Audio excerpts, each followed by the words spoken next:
being here today. Since man first became man, people have been considered more advanced than any other species known to us. Maybe it's our opposable thumbs, or our great minds, or even our ability to amazingly rip people off. I believe there is one reason: our astonishing ability to communicate more than just things about survival. We rarely do that anymore, but we can communicate ideas. Humans have already had curiosity. After all, we had to find something to do after we got survival down. But these ideas would be pointless if others could help further or critique our ideas. Now we have an amazing creation called the internet, but we didn't always have it. To understand this better, let's look at previous societies. Nomadic groups, upon meeting each other, would share information about places where they could find shelter or food and would trade goods. They would inform each other about areas that they had already cleared too. This is what I like to call word of mouth, which is a form of communication that still exists today, as you can probably tell as I am speaking to you. Now let's go a little forward to empires like the Roman and Egyptian empires. During this time, writing had already developed, and books and scrolls were quite popular. These existed in beautifully and amazingly detailed libraries of humongous sizes, filled to the brim with anything you can imagine. Books about anything you can imagine. These were valuable resources. So word of mouth and books continue to be the main sources of main forms of communication for a really long time. But then at one point, a brand new, amazing technology came out. A new way to share information that used advanced technology. And it was called the internet. But no one could. Computers were expensive, and the internet wasn't free either. Web pages were difficult to navigate, there were no search engines, and they were pretty ugly to look at.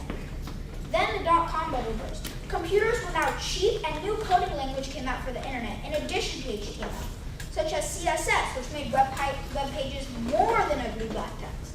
JavaScript brought interactive content and made sites functional. And before you knew it, everyone knew about the internet, used the internet, and had a computer. The internet is a really recent invention, but it really has influenced us a lot. Such as, look at diseases. There are billions of scientists all over the world working separately to find diseases, or different groups. As soon as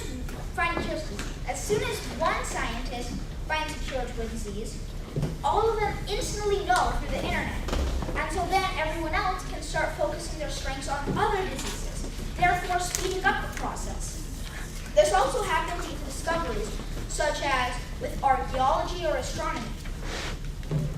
And though it may be recent, internet has affected us in many good ways and will hopefully stay as long as talking and books. Thank you for being such a great audience.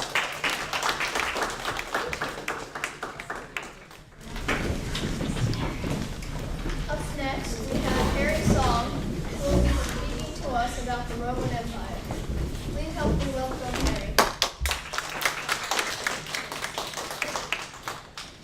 Hello, it is an honor to speak to you all tonight.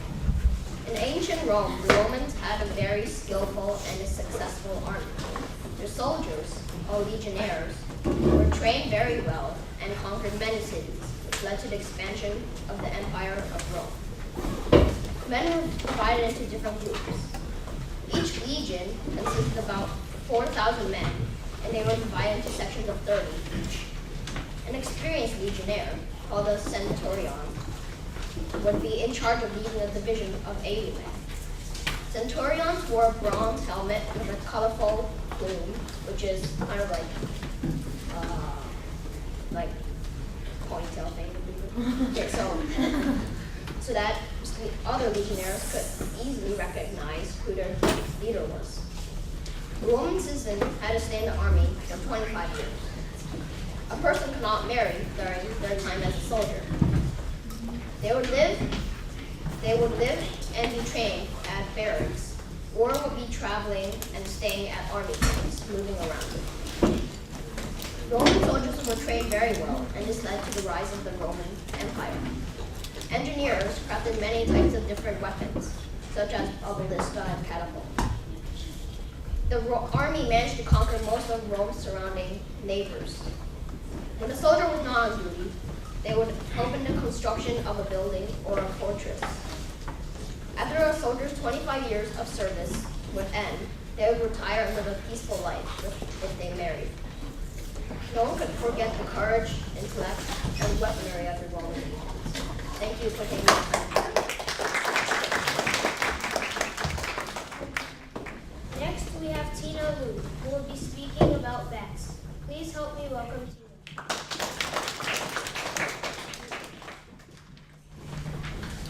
Thank you for coming. We use our eyesight and sense of touch to navigate. But what do bats use? Throughout the night when it is very dark, how do they navigate? Bats have very poor eyesight, so they use ultrasound waves. Ultrasound waves are longitudinal waves that bounce back and forth. All bats can hear it, just not other animals that have ears that are not designed to hear ultrasound waves. The bat first creates a sound through a specially designed mouth. Then the wave travels through the air until it hits an object and bounces back. The bat then hears the wave that bounces off the object, and in its mind, according to the way the wave bounced off, forms a road map in its mind. It keeps doing this for as long as it's flying. If it identifies the object as prey, it would attempt to eat it. But if it identifies it as an obstacle, it would fly around it. The bat can navigate in a unique way. However, we have to stick to the normal way because unfortunately, our ears are not designed to hear ultrasound waves. Thank you for being a good audience. Thank you for coming, and please give a round of applause for Edward Pian, who is in Roberto Clemente and is a rising 8th grader. And he will be speaking to you about cell phones. I would like to thank you all for coming. I'd especially like to thank Jasper, Kevin, Alex, Justin, and David. Society progresses day by day. New things replace old ones. Windows 8 replaces Windows 7. Smartphones replace flip phones. New cars replace slightly dirtier old cars. However, we don't waste these old things. Most of them we recycle. However, any of you who's owned a flip phone will know that it's really hard to break one of those. If you smash it against the wall will break. If you try to pour water on it, well, nothing will happen because it's indestructible. So there's really no way to recycle them. However, we have a better way. Because they're so hard to break, we can use them as building materials. These phones are really cheap and abundant, so unlike concrete and steel, which are heavy and expensive and break and rust and do all that kind of stuff. No, if you've had one, you'll know that they do not break at all. No. We can glue them together to make bricks and build buildings, which would save a lot of money because we're already in a lot of debt, so no more debt. Notice, these statements have not been reviewed by anyone with any sort of engineering knowledge. Doing the above mentioned may result in injury, lawsuits, or life in prison. Thank you all for being here today. We have Anish Achyara, who will be reading his fictional story from Narc. Please help me welcome Anish.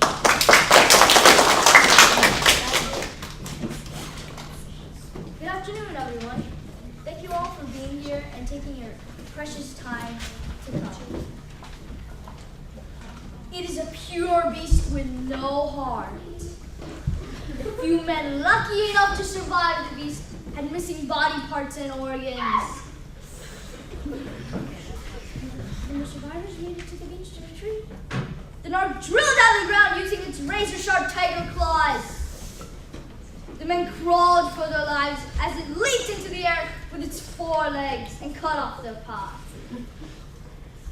Then the men held a stare-off with the Narc, gazing into its red and yellow eyes. The Narc's hair of snakes broke the stare-off, and the men ran for their lives. If they had one leg, they hopped. If they had no legs, they grabbed onto another guy who had 2 legs. Help me! Help me!